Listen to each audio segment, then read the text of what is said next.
patient of heart failure, which has improved with the 90, we have 20 of patients, the 90 practitioners of class 2, heart rate is 100. So probably in cardiogenic shock, I don't think anybody will give ivabradine, which try to reduce the heart rate. The shock will worsen. And there is a compensatory mechanism. But that is very, very important. Now, what is a big practice in a lot of cardiologists? I say they start ivabradine as a first line of drug. No, that should and not. As Dr. Banerjee is repeatedly telling, it should only be when you have used an optimal dose of beta blocker, not tolerating. No, we're talking about not tolerating. We're not able to start. We're not able to start beta blockers. But in cardiogenic shock, No. people say We're don't reduce heart rate because it is a compensatory mechanism. It will worsen the shock. Yeah, what about the role of ivabradine in heart failure with preserved ejection fraction? That is the diastolic dysfunction. No, actually, no paper is there. No, but what we have found in patients who have higher heart rate, if we give them ivabradine, they give marked improvement in symptoms. That's what I have seen in a large number of patients. A patient have preserved ejection fraction, but they have dyspnea. Some patients were of asthma who cannot be given beta blockers. That is a standard practice.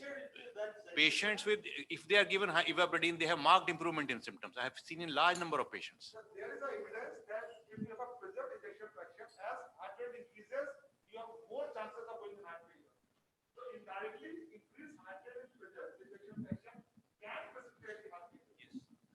But that is the single most important point. That is the single most important point. So if you, the patient with preserved ejection fraction, if he, most of the time it is coronary artery disease or hypertension, whatever it is. So in that case, I think beta 1 selective blocker will be working better than ivabradine. So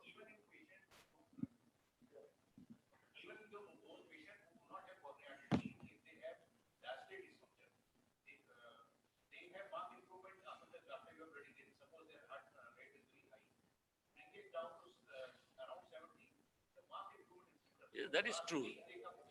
Everything related to the reduction of the heart rate. That is the most important.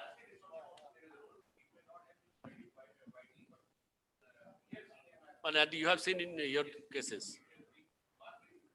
It's quite a good. My comment is about the point which is raised by Dr. Jayagopal regarding the emperor heart failure reduced versus DAPA-HF.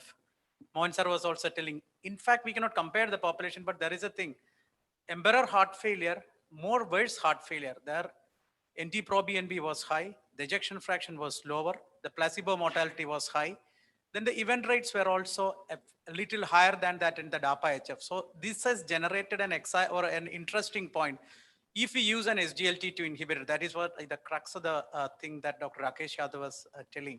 We should start it earlier, before the heart failure worsens, so that it can change the, it can impact upon the structural changes in the heart and prevent further deterioration in the heart failure. So this may be one inference or extrapolation of the entire data, not it's a direct comparison. Is that what you thought of? Fair early, rather.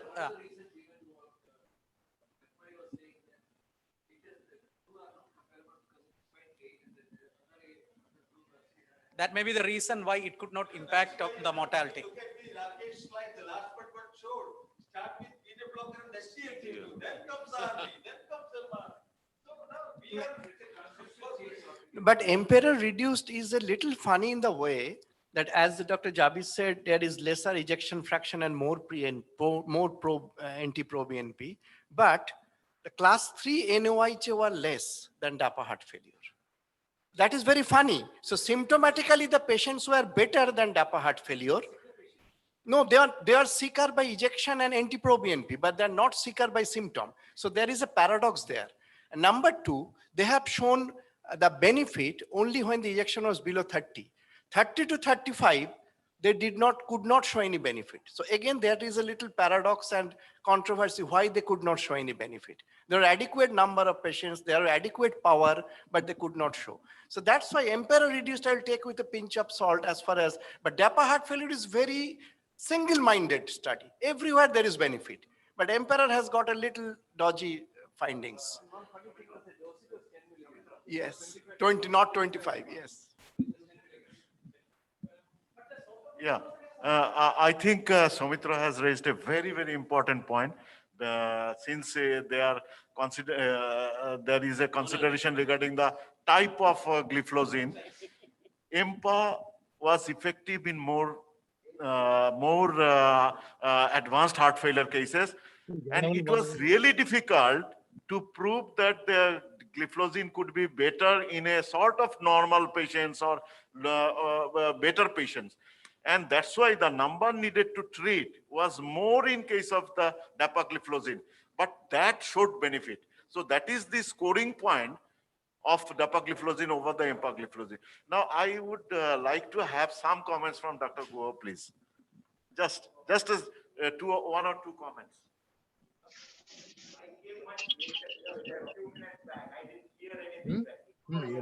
What's your impression about the? Okay. So. Sir, Hasina has one point I would like to again clarify on the issue which was raised by use of which beta blocker in heart failure, especially bisoprolol. Now, bisoprolol cannot be a replacement to carvedilol because just going by the heart rate reduction, carvedilol has much more mechanism of action affecting the alpha blocker and other benefits. So bisoprolol cannot replace the indication for carvedilol. So if you have to add, first you have to decide about using it carvedilol, and then if the heart rate is not coming down to the desired level, then you have to go for ivabradine. But where will be the condition where only bisoprolol can be used without using carvedilol? Is there any condition in heart failure where we will prefer bisoprolol over carvedilol? There is no head-to-head comparison between bisoprolol and carvedilol. There is only comparison between metoprolol and carvedilol, Right. and which has shown carvedilol superiority. And we understand the why it's so. Yeah.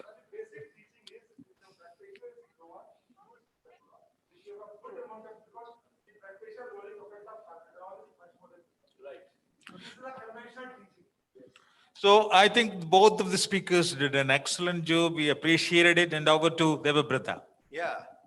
So every good thing should come to an end. So we had an excellent session, and I extend my heartfelt thanks both to the speakers and the chairpersons for conducting this excellent session. And may I request the representative from Sun to say a word or two.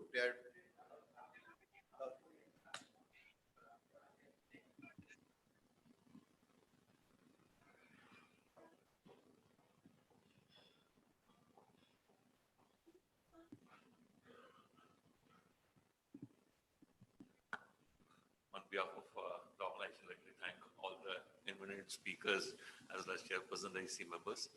It is an honor to be part of such good academic activity. Thanks a lot for having a very fruitful discussions over here. And I request sir to take over. So, thank you. And may I request you all to join us for cocktail dinner.